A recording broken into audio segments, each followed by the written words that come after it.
Romains chapitre 6, nous abordons là l'un des chapitres, on pourrait même dire l'un des quelques chapitres qui ont une importance très grande dans l'établissement de la saine doctrine de Christ, la doctrine chrétienne. C'est un passage d'une très haute tenue et d'une très grande importance. À la justification dont a parlé l'apôtre jusque-là correspond une mort au péché. Il y a correspondance. Justification, cela a une allure juridique, justifié devant la justice de Dieu, la condamnation est enlevée, c'est bien.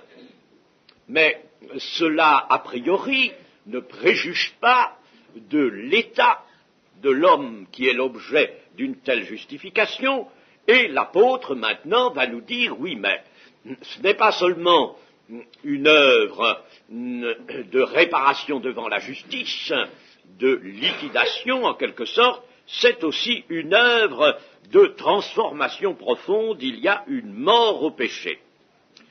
Mort au péché sur laquelle l'apôtre va nous inviter à veiller, à bien veiller. Il faut que cette mort au péché soit maintenue par l'action incessante de la foi. Paul va donc maintenant engager sa démonstration sur la sanctification.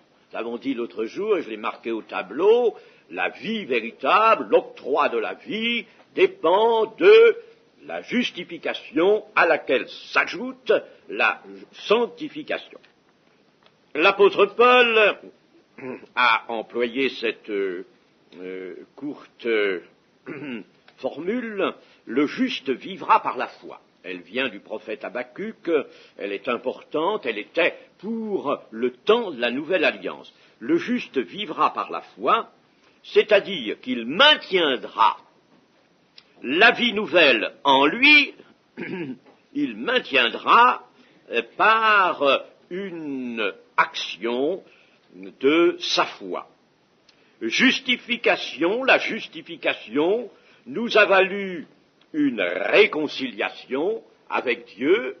Nous ne sommes plus séparés, coupés de Dieu, loin de là. La justification a fait par conséquent apparaître cette réconciliation et ces deux gains, ces deux bienfaits doivent aboutir à une vie dont le principe est de demeurer dans la lumière de Dieu. Si la justification et la réconciliation avec Dieu n'aboutissent pas sur cette vie qui est elle-même baignée dans la lumière de Dieu, alors tout est déconcertant. Et il faut insister sur cette pensée, parce que malheureusement, n'est-ce pas, beaucoup de chrétiens entendent le message de l'évangélisation, retiennent souvent pour eux-mêmes ce message alors qu'ils s'adressent à des inconvertis, et alors ils se cantonnent simplement à cette vue. Nous sommes réconciliés, ça y est, c'est fait, c'est un acte qui est fait, c'est fini, il n'y a plus rien à faire, il n'y a plus qu'à chanter Alléluia et puis mener sa vie sans aucune prise de précaution, sans prendre garde, comme nous y sommes pourtant tellement invités, et sans veiller sur son âme, sur sa vie, sans veiller sur sa foi, car elle est précieuse, et tout cela, on le néglige, et en négligeant cela, on néglige le salut. La négligence du salut qui est particulièrement dénoncée par l'Épître aux Hébreux. Donc, nous disons bien que justification et réconciliation doivent déboucher sur une vie dont le principe est de demeurer dans la lumière de Dieu et dans la communion avec lui par Jésus-Christ. Communion au Père et au Fils. La vie nouvelle a pour climat la sainteté. Il n'est pas question de vie nouvelle hors de la sainteté, ce n'est pas la vie nouvelle. La vie nouvelle a nécessairement pour ambiance, pour climat, pour cadre, la sainteté. Et l'apôtre va commencer cette instruction sur la sanctification par des questions. Que dirons-nous donc? Demeurerions-nous dans le péché afin que la grâce abonde? Ce serait absurde, évidemment. Demeurer dans le péché afin que la grâce abonde, c'est absurde. Mais l'apôtre veut précisément poser cette question absurde parce que le verset 20 du chapitre précédent pourrait être mal compris. Dans ce verset 20, il a dit « Or, la loi est intervenue pour que l'offense abondât, mais là où le péché a abondé, la grâce a surabondé. » Alors on pourrait dire « Bon, continuons à faire abonder le péché, n'est-ce pas? Et puis la grâce surabonde, à quoi servirait cette grâce ?» À rien du tout. Alors, bien sûr, là, l'apôtre veut tout de suite apporter un correctif. La réponse à la question qu'il pose est celle-ci. Quel est l'état nouveau du pécheur qui a été pardonné et justifié, qui a été l'objet de cette grâce, la justification? Quel est son état nouveau? Eh bien, son état nouveau, le voici. Il est mort au péché. Voilà la formule de Paul, et il faut en effet des formules lapidaires comme celle-là. Il est mort au péché. Et ça doit résonner, rester en nous, c'est pas difficile à retenir, il est mort au péché. C'est l'état nouveau, c'est un état, cela. Et un état qui reste, un état qui doit être maintenu par la foi. Comment, en effet, pourrait-on supposer que l'homme pardonné et justifié pourrait encore vivre dans le péché? Nous l'avons dit, c'est chose absurde. Mais regardons ce que signifie cette expression de l'apôtre mort au péché. Expression volontairement condensée pour qu'elle parle, pour qu'elle reste, mort au péché, mais à quoi cela correspond-il? Eh bien, nous ferons trois réflexions pour essayer de mettre en lumière la signification de cette affirmation.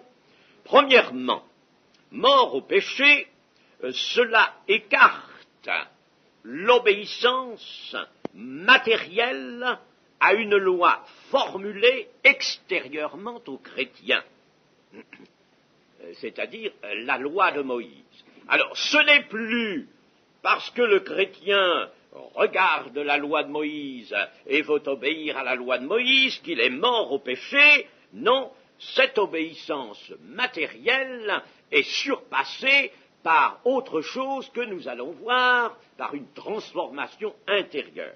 Donc, l'obéissance matérielle a une loi extérieurement, je dis bien une loi extérieurement formulée, une loi qui nous parle de l'extérieur, alors que maintenant il va y avoir une loi qui va parler de l'intérieur. J'écrirai mes lois au dedans d'eux. Alors donc, mort au péché, c'est une attitude de cœur devant Dieu qui rend ce cœur inapte au péché, incapable du péché. Voilà la mort au péché. Il y a cette incapacité. Et cela, chers amis, si on ne le sait pas, si on ne l'a pas suffisamment considéré, si on ne l'a pas médité, on ne le saisira pas suffisamment par la foi. Et beaucoup de baptêmes se sont déroulés sans que les baptisés aient suffisamment saisi cela. Il y aura en vous, il doit y avoir en vous, qui venez au baptême, une mort intérieure, il faut qu'elle y soit, cette mort. Et c'est Dieu qui veut la produire, bien sûr, mais il faut qu'elle y soit, et vous aurez à la retenir fermement avec la foi. Deuxièmement, par une transformation intérieure, le croyant se voit débarrassé des tendances naturelles au péché. Et une volonté apparaît en lui de repousser le péché avec horreur. Il sent en lui une réaction contre le péché qu'il repousse avec horreur. Si lorsque des personnes sont vraiment passées par une authentique et tout à fait complète expérience de repentance et de foi en Jésus-Christ dans le pardon de Dieu, eh bien, aussitôt après, ils ont certainement senti en eux, cette horreur du péché. Ils sentaient une répulsion vivante, violente contre le péché. Mais alors, que s'est-il passé? Ça n'a pas duré, ça ne s'est pas maintenu, ça. Et c'est ça le grand dame, et c'est ça là-dessus qu'il faut mettre la lumière. Cela ne s'est pas maintenu. Et pourtant, ça a existé, ça s'est manifesté pendant quelques jours, peut-être pendant quelques semaines. Cela s'est manifesté, chers amis. Je pense que vous l'avez ressenti. Même la plus petite chose, même le linge souillé par la chair, la moindre chose qui avait l'aspect ou la nature du péché, tout cela était en horreur et faisait l'objet d'une sainte répulsion.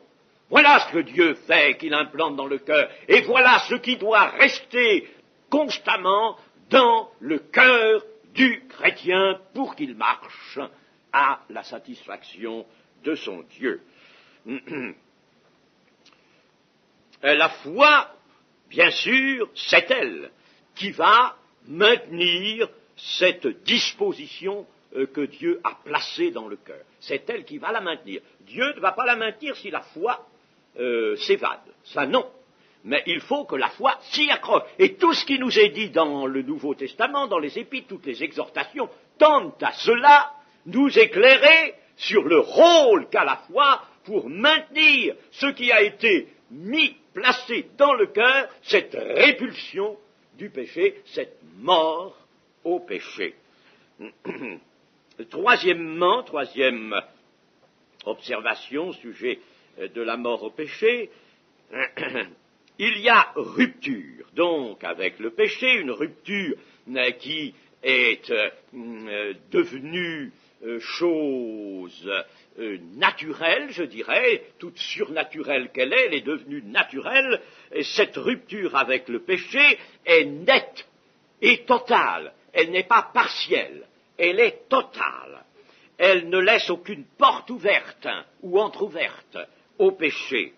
Elle est une œuvre divine venue en conséquence de la foi au sacrifice libérateur de Christ. Et nous allons voir dans 2 textes, là nous suffira, nous allons voir cette mort au péché. Et nous allons voir qu'elle a un caractère absolu, un caractère tout à fait absolu. Je le répète, vous avez dû passer par ce moment-là. C'était le moment du premier amour, où le moindre regard, le moindre geste, vous ne l'eussiez pas fait s'il comportait, s'il vous aviez en vous le sentiment que ce serait péché. Vous ne l'avez pas fait, vous ne pouviez plus le faire. Et pourquoi cela n'a-t-il pas duré? C'est la question maintenant qu'il faut se poser à chacun. Pourquoi cela n'a-t-il pas duré? Alors, vous voyez comme il faut maintenant que l'Église se repente, mes amis. C'est toute l'Église qui doit se repentir. C'est tous les membres de l'Église. Il faut se repentir devant le Seigneur. Il faut absolument ne plus cesser de perdre son temps à toutes sortes de vétilles et revenir devant la croix, au pied de la croix, dire Seigneur, nous avons perdu ce que tu nous avais donné. Mais le Seigneur est prêt à le redonner. Il est prêt, puisque le Christ nous invite à revenir au premier amour. Il est prêt à faire renaître cela. Nous n'avons pas été coupés, mais nous avons laissé, abandonné, négligé l'œuvre que Dieu avait faite en nous. Nous allons voir deux textes. Première épître de Jean, chapitre 3. Un texte qui étonne et qui souvent est laissé de côté parce qu'il n'est pas compris. Chapitre 3, verset 9, la première épître de Jean. Quiconque est né de Dieu ne pratique pas le péché parce que la semence de Dieu demeure en lui et il ne peut pécher parce qu'il est né de Dieu. Vous entendez bien ? Voilà ce que nous disons là. Et voilà la portée, l'intention de ce texte, souvent mal compris.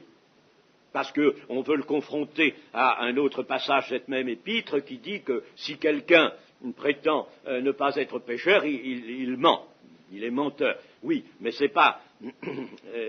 il y a un contexte pour chaque chose. Mais ici, c'est ce que je vous dis, c'est la mort au péché qui est ici caractérisée dans son absolu. Et elle est en effet une œuvre qui est totale, catégorique. Verset 10. C'est par là que se font reconnaître les enfants de Dieu et les enfants du diable. Quiconque ne pratique pas la justice n'est pas de Dieu, non plus que celui qui n'aime pas son frère. C'est le premier texte. Et le second est de Jésus-Christ dans l'évangile de Jean, au chapitre 8. En vérité, je vous le dis, leur répliqua Jésus, quiconque se livre au péché est esclave du péché. Or, l'esclave ne demeure pas toujours dans la maison, le Fils y demeure toujours. Si donc le Fils vous affranchit, vous serez réellement libre. Ce réellement, ça veut dire totalement, n'est-ce pas? Réellement libre, en totalité, vous serez libre du péché. Voyez donc, par conséquent, la mort au péché, je le répète, et il faut le savoir, est une rupture nette, totale, absolue, avec le péché. Et ça, c'est une disposition de cœur que Dieu fait apparaître en nous, mais nous l'avons négligé, nous l'avons oublié, négligé. Voilà ce qui est. En somme, au verset 2 de notre épître, de notre chapitre 6, il faudrait lire « Nous avons été mis à mort quant au péché ». L'idée de vivre dans le péché est devenue contradictoire avec la position d'enfant de Dieu, de chrétien. C'est devenu contradictoire. Et nous arrivons maintenant au verset 3. Ignorez-vous que nous tous, et qui avons été baptisés en Jésus-Christ, c'est en sa mort que nous avons été baptisés. On est quelquefois surpris de trouver ce terme du baptême dans cette démonstration. On pense généralement, n'est-ce pas, ceci, c'est que l'apôtre Paul aurait peut-être ce serait mieux ajusté à la doctrine s'il avait dit « Ignorez-vous que nous tous, qui avons été unis en Jésus-Christ par la foi, par exemple, qui sommes passés par l'expérience de la justification, etc. » Non, il dit « baptisés en Jésus-Christ ». Et est-ce le baptême lui-même, l'acte du baptême, l'immersion dans l'eau, qui confère cette grâce de la mort au péché, qui est l'objet très direct ici de tout ce passage? Eh bien, bien sûr, il y a une observation à faire à ce sujet. Le baptême est un signe. Pierre dira, ce n'est pas l'eau du baptême qui vous purifie. C'est un signe, certes, mais le signe suit l'action puissante et créatrice de Dieu qui a régénéré l'âme. Le signe doit suivre, au plus vite, au plus tôt. Et en tout cas, Dieu ne donne pas des signes qui ne correspondent à rien, qui soient vides. Et par conséquent, si l'opération de création en Jésus-Christ, de recréation, de régénération, précède, si vous voulez, par rapport au temps, précède l'acte du baptême, il n'en est pas moins vrai que cet acte est indispensable pour signifier d'une façon visible dans le champ du monde visible, pour signifier cet acte de recréation qui a été intérieur. Il faut qu'il soit signifié. Par conséquent, il y a une attache entre le signe et la chose qui est signifiée. Par conséquent, nous ne sommes pas en tort de voir que celui qui vient au baptême doit avoir, lui, reçu la grâce du pardon des péchés et être passé par l'expérience, bien sûr, mais il n'empêche que le baptême signifie cela, et s'il signifie, on peut dire très bien, comme Paul le fait ici, là, qu'il est cela. Paul s'appuie sur le baptême qu'il nomme le baptême en Jésus-Christ. Ah, baptême en Jésus-Christ. Alors il faut que nous nous arrêtions sur cette expression et que nous voyions à quoi elle correspond. Dans la première épître aux Corinthiens, au chapitre 10 et au verset 2, au verset 1 et 2.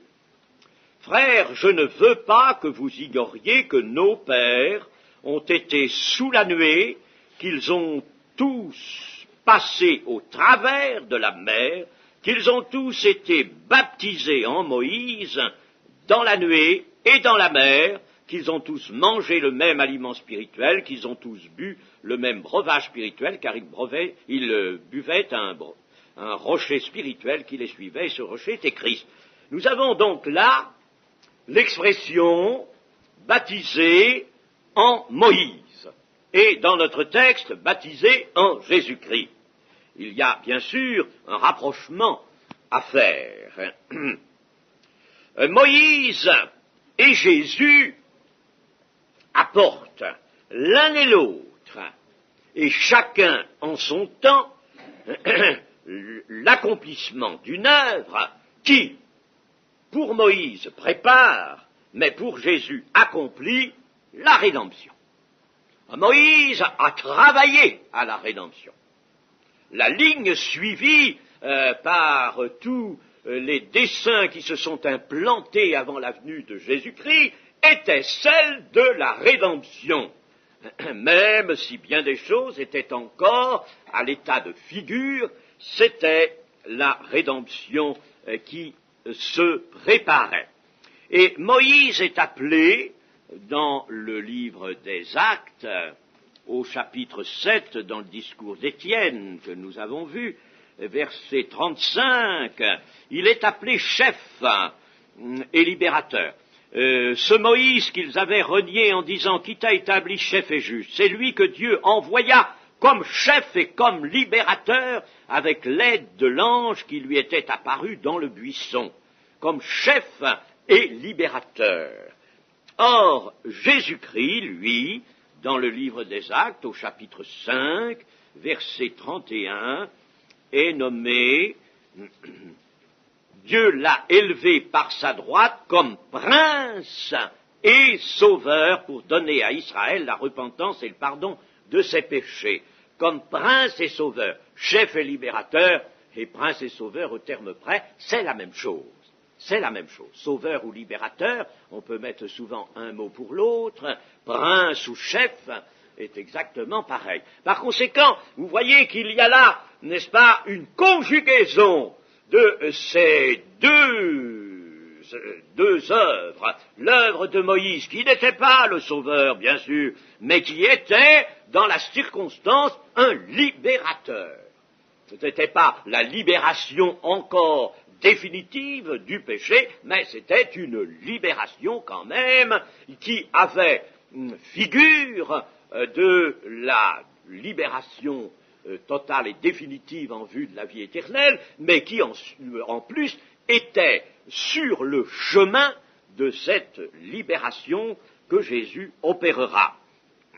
Et alors, comment peut-on dire que le peuple d'Israël, en passant la mer Rouge, a été baptisé dans la nuée et dans la mer? Eh bien, voici ce que cela signifie. Les éléments nuée et mer, l'un de ces éléments était surnaturel, c'est la nuée, car la nuée signifiait la présence du Seigneur.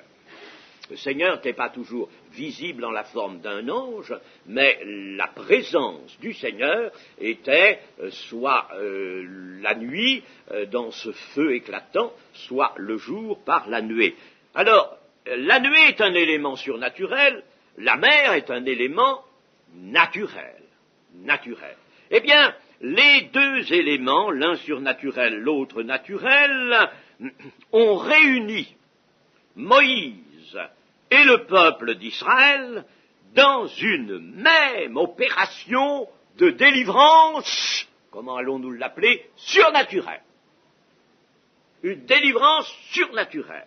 Il y avait un élément naturel qu'il fallait traverser et vaincre, là c'était la mer fendue, et avec Jésus c'est la mort elle-même, mais il y a un élément naturel, la mort est un élément naturel avant tout, et puis il y a l'élément surnaturel, la désignation de Dieu, d'abord l'élection de Dieu, tant sur Moïse que sur Jésus. Moïse est envoyé et Jésus est envoyé, Jésus dans son humanité, n'est-ce pas? Il est envoyé, et il y a donc un élément surnaturel, la puissance de Dieu, la volonté de Dieu qui s'accomplit en la circonstance. Et Moïse était donc le conducteur désigné par Dieu. Il exécutait le dessein de Dieu, lui-même faisant un avec son peuple, uni avec le peuple. Dans le passage de la mer Rouge, il est là supposé que la mer se soit refermée, Moïse et tout le peuple auraient été engloutis comme après le Pharaon et son armée. Vous voyez donc qu'ils passaient ensemble le même passage que Dieu tenait ouvert. Comme Dieu va tenir ouvert le passage de la mort par Jésus-Christ, qui va ressortir lui aussi vivant du sépulcre. Donc Moïse était uni à son peuple en passant au travers de la mer, et vous savez ce qu'est la mer dans l'Écriture, c'est l'abîme. C'est l'abîme. Alors Moïse était uni à son peuple en passant au travers de l'abîme, il était, lui et le peuple, protégés par la nuée, et Moïse réalisait ainsi le dessein de Dieu de constituer un peuple mis à part par un passage à travers l'abîme, et par une sortie de l'abîme, une sortie victorieuse, une sortie en vie, je dirais, de l'abîme. Moïse donc constituait un peuple délivré de la mort. Parce que sans quoi, si la mer ne s'était pas entrouverte, l'armée du Pharaon détruisait le peuple. Donc, et puis une délivrance de l'esclavage que le peuple avait connu en Égypte. Donc ce peuple est délivré de la mort, délivré de l'esclavage, et une fois la mer passée, l'abîme franchi, il est alors mis à part. Et c'est une tranche d'humanité qui apparaît là, avec laquelle le salut va se préparer. Le salut vient des Juifs. Le salut se prépare là, dans cette tranche. Et c'est à partir de ce moment-là que véritablement Israël devint le peuple de Dieu, un peuple acquis, une nation sainte. C'est à partir de ce grand événement qui est repris dans l'Écriture et qui, vous le savez, est à la fin, pour la fin seulement, c'est-à-dire pour maintenant, transformé. Cette délivrance d'Égypte n'est plus mentionnée maintenant, ce n'est plus elle qui va être mentionnée, c'est le rassemblement de tous les enfants d'Israël dans le pays de leur père qui l'est maintenant. Bon, mais cela c'est une autre chose. Pensons bien donc à cette signification tout à fait objective de la formule baptisé en Moïse. Alors, cela nous ramène à l'équivalent baptisé en Jésus-Christ. Jésus-Christ forme et conduit à la liberté et à la vie un peuple, lui aussi un peuple acquis. D'ailleurs, les termes de l'apôtre Pierre, dans sa première épître, sont empruntés à l'Ancien Testament, et ces termes étaient appliqués au peuple juif, au peuple israélite. Juif veut dire de la Judée, enfin à tout le peuple israélite. Et par conséquent, Christ forme un peuple acquis. Il forme la nouvelle humanité à travers un passage étroit, et un passage scabreux, mais où la nuée est là, c'est-à-dire où la protection de Dieu est là, parce qu'il y a volonté de Dieu de cette traversée. Alors il y a non seulement la mer, mais il y a la nuée, et pour Jésus-Christ il y a non seulement la mort, mais il y a là la protection de Dieu, la présence de Dieu qui est accordée à toute cette opération. Alors, Christ paraît passer seul, lui. Moïse était suivi de tout le peuple. Mais là, Christ paraît passer tout seul, seul d'abord, à travers l'abîme qu'est la mort, pour être ensuite suivi par tous ceux qu'il sauve et qu'il libère. Or, comment le passage de Christ à travers l'abîme et la sortie en vie et en vie de résurrection, comment ce passage qui se fait seul peut-il être en bénéfice à ceux que Christ va racheter? Eh bien, voyons cela. À ceux qui vont être les rachetés de Christ, il suffira du baptême d'eau. Le sépulcre ayant été réservé au prince lui-même. Le baptême d'eau, c'est-à-dire en somme la chose que signifie le baptême d'eau, mais je ne vais pas toujours le répéter, Paul ne le fait pas, le baptême d'eau, le baptême en Jésus-Christ, reporte tout le fruit de la mort de Christ sur le pécheur repentant. Voilà. Dieu a prévu donc un baptême. Le baptême est plus important que nous ne pensons généralement. Nous en faisons trop encore dans notre pensée un rite. Il est plus important que cela. Bien sûr, il n'est pas ce qu'a fait le catholicisme l'opus operatum, c'est-à-dire en somme l'acte qui a une puissance magique par lui-même. Non, c'est pas ça, bien sûr. Mais c'est un signe voulu de Dieu. Et ce signe est nécessaire, indispensable, et c'est lui que nous regardons parce qu'il suit et il signifie la régénération, justification et régénération du pécheur.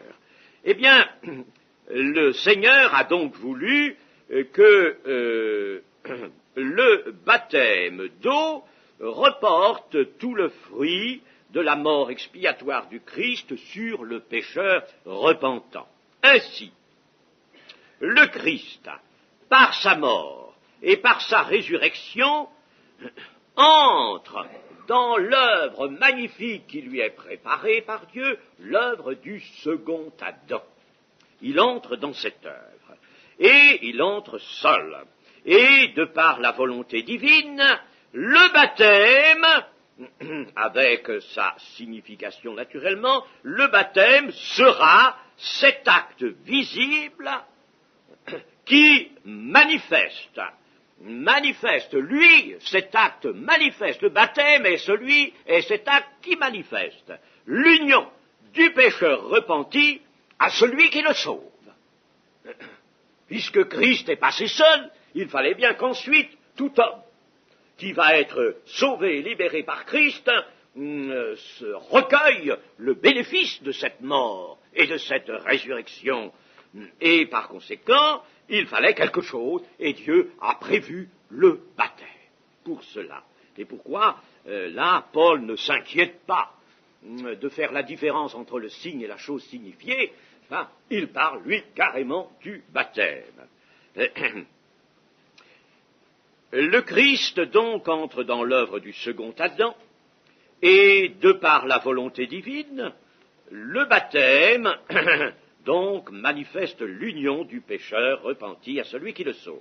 Et cette union qui se scelle dans une identification au Christ mourant et ressuscitant, cette union est réelle, effective. Si le baptême est un acte qui est signe, mais par contre, l'union, elle, n'est pas quelque chose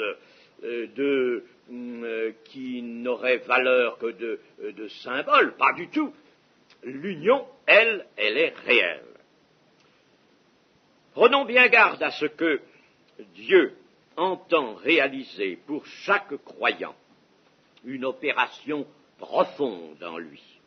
Il ne veut absolument pas s'en tenir à une leçon apprise par l'homme. D'aucuns répandent cette connaissance, donnent cet enseignement du baptême et de sa signification, et puis tous ceux qui l'accueillent, qui le reçoivent, qui disent oui, bien, c'est comme ça, eh bien ceux-là sont déclarés sauvés. Alors là, ça ne va plus du tout, chers amis. Ça ne va plus, parce qu'on fait complètement l'économie de la réalité. Pour s'en tenir alors simplement à des mots, à une connaissance, pour s'en tenir à une information, l'Église n'est pas un peuple qui est renseigné par Dieu seulement, c'est un peuple qui est l'objet d'une opération de Dieu, le mot opération étant dans l'Écriture, l'opération profonde de Dieu dans l'être intérieur de l'homme. Le salut, donc, nécessite cette opération. S'il y avait simplement des mots, des doctrines reçues et auxquelles on aurait donné une simple adhésion de l'esprit, de l'intellect, eh bien, cela n'aboutirait pas au salut. Et c'est ainsi que maintenant, hélas, dans bien des circonstances, on voit proposer un faux salut. Un faux salut. Et je rappelle souvent cette formule simplifiée, tu sais que tu admets, comme l'Écriture le dit, que tu es un pécheur. Oui, bon. Alors tu sais que Christ est mort pour les pécheurs, afin d'expier leurs péchés. Oui. Alors donc, Christ est mort pour toi, le crois-tu? Oui. Bon, alors tu es sauvé. Malheur. Malheur à qui fait une œuvre pareille. Malheur. Mais où est l'identification avec Christ? Où est l'union avec Christ? Où est la réalité? Nous avons ici le renseignement, l'information, la connaissance, mais cette connaissance ne va pas sans la réalité qu'elle nous fait connaître. Il faut la réalité, une union réelle, profonde avec Christ, et par conséquent, il faudra véritablement un passage par ce moment qui est d'ordre spirituel et qui se nomme la repentance. Donc, prenons bien garde à cela. Il faut que l'œuvre de Dieu soit réelle au fond de l'être intérieur. De même, par exemple, que Dieu a pris une côte d'Adam et il en a formé une femme. Je fais simplement là un parallèle, une comparaison. Eh bien, Dieu a pris vraiment une côte et il en a fait un être semblable au premier. Eh bien, de même, Dieu va se saisir de l'homme pécheur, l'homme naturel, cet homme qui est voué à la mort, qui est condamné en raison de son péché. Il va se saisir et il va faire une opération dedans. Il va faire une opération par son esprit. Que va-t-il faire? Il va prendre la mort de Christ et la résurrection de Christ et il va, en quelque sorte, les placer dans l'existence, dans la réalité, dans l'individualité qu'il veut sauver. Il va les mettre là. Il va mettre la mort de Christ là. Et la mort de Christ sera comme exactement dans son fruit, comme si c'était le pécheur qui mourrait lui-même en raison de la condamnation que lui vaut son péché. Par conséquent, la condamnation de son péché, eh bien, elle a abouti à la mort et elle ne peut aboutir qu'à cela. Et quand alors, l'apôtre Paul nous dit, quand il y a eu mort, alors là, il n'y a plus de péché. Si la condamnation que vaut le péché a eu sa liquidation dans la mort, alors, s'il y a eu mort, il n'y a plus de péché. Donc, le pécheur repenti, Dieu lui met en lui le bénéfice de cette mort par une opération de son esprit, et c'est le pécheur donc qui est mort, il est mort, et il est mort au péché. Il est mort au péché parce que Christ est mort, lui, pour que Dieu dispose d'une mort qu'il peut lui placer, dont il peut placer tout le bienfait, tout le fruit dans chacun des hommes qui viennent à son Fils. Ainsi, par l'œuvre de Christ, Dieu offre à tout homme de foi un sacrifice auquel il peut et il doit prendre part. Un sacrifice auquel il peut prendre part tout simplement en se laissant guider. Il exerce la foi, il se laisse guider, l'Esprit de Dieu va venir, soudain le péché va être là, représenté dans son horreur, et le pécheur va être travaillé dans la repentance qui va agir en lui, il va être travaillé par la vue de son péché, par la vue même de la mort, et la mort de Christ va agir en lui. Et puis, par sa parole, Dieu lui donne la résurrection de son Fils, la vie. Dieu montre le péché, il montre le jugement, mais il détourne ce jugement du pécheur repentant, et cela dans une identification avec Christ. Ainsi, la repentance et la foi associent le pécheur à cette condamnation du péché qui se fait à la croix. À la croix, le péché est condamné. Il est condamné, il est cloué là, il est condamné à la croix. Et il y a une association réelle du pécheur à cette condamnation du péché. Et cela, on le voyait autrefois, on le voyait dans le culte lévitique, l'Israélite qui venait offrir un sacrifice sur l'autel par la main du sacrificateur, était associé à la victime. Il était associé. Et cela n'était encore que figure un peu plus. Cela procurait la pureté de la chair, nous est-il dit. Mais il n'y avait pas là un pardon comparable, je veux dire un pardon du même ordre que celui qui s'obtient par Jésus-Christ. Mais c'était là quand même une marche vers ce mode de Dieu, ce mode de libération, ce mode de salut que Dieu lui-même a décidé. La mort de Christ englobe celle de tous ses rachetés et Christ, en mourant, accomplit la mort de ses rachetés. Il accomplit leur mort. Pour qu'eux ne l'accomplissent pas, parce que s'ils l'accomplissent eux-mêmes, alors il n'y a plus de salut. Et Christ accomplit leur mort, mais d'une façon effective. C'est ce que nous dit la même épître aux Romains, au chapitre 8 et au verset 32.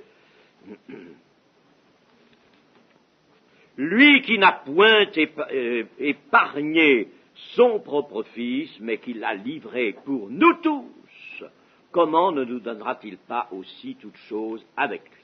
Qu'il l'a livré pour nous tous. Alors je dis que, en mourant, Christ accomplit la mort de tous ses rachetés. L'œuvre intérieure que Dieu fait chez chaque pécheur repentant, qui est signifiée par le baptême d'eau, aboutit donc à une rupture d'avec ce que nous avons appelé précédemment la solidarité humaine. Cette solidarité qui a fait que depuis Adam, le péché s'est étendu à tous les hommes. Nous l'avons bien examiné, cette solidarité dans ses effets. Eh bien, donc, l'œuvre intérieure que Dieu fait dans le pécheur aboutit avec par une rupture, à une rupture d'avec la solidarité naturelle qui rend les hommes esclaves du péché, et par conséquent à une entrée dans une autre solidarité où l'esclavage du péché a disparu complètement, et cette autre solidarité, c'est le corps de Christ. Alors là, bien sûr, nous touchons une autre pensée que nous retrouvons exprimée toujours dans les écrits de Paul, nous retrouvons exprimée ailleurs, mais c'est la même chose, vous savez, il est bon de découvrir la grande unité de la doctrine chrétienne. Il y a transfert, arrachement à la première solidarité, la solidarité d'avec le premier Adam, ce qui est né de la chair est chair, puis ce qui est né de l'esprit est esprit. Alors, la mort de Christ arrache le pécheur à cette solidarité, il y a rupture avec cette solidarité première. Où est le premier Adam? Où le premier Adam est le départ. Et puis, il y a entré dans une autre solidarité, ça c'est la résurrection avec Christ, la solidarité qui est nommée corps de Christ. Et dans cette autre solidarité, mes amis, il n'y a plus aucun esclavage du péché. C'est ce que nous disions et que nous avons montré par les textes, enfin, de Jean 8 et de 1 Jean 3. Il n'y a plus solidarité. Celui qui est né de Dieu ne pêche pas, il ne peut pas, il y a en lui la parole de Dieu qui empêche cela, il n'y a plus d'esclavage du péché. Vous êtes, nous dit Jésus, affranchis. Si le Fils vous affranchit, vous serez réellement affranchis du péché. Alors, ce passage d'une solidarité de laquelle on est retranché, vers une autre solidarité qui est le corps de Christ, cela, je vous disais, se traduit en d'autres termes, sous peut-être un aspect légèrement différent. Par ailleurs, c'est le changement de filiation. Le changement de filiation. Tout homme appartient à la première filiation du premier Adam. Il appartient là.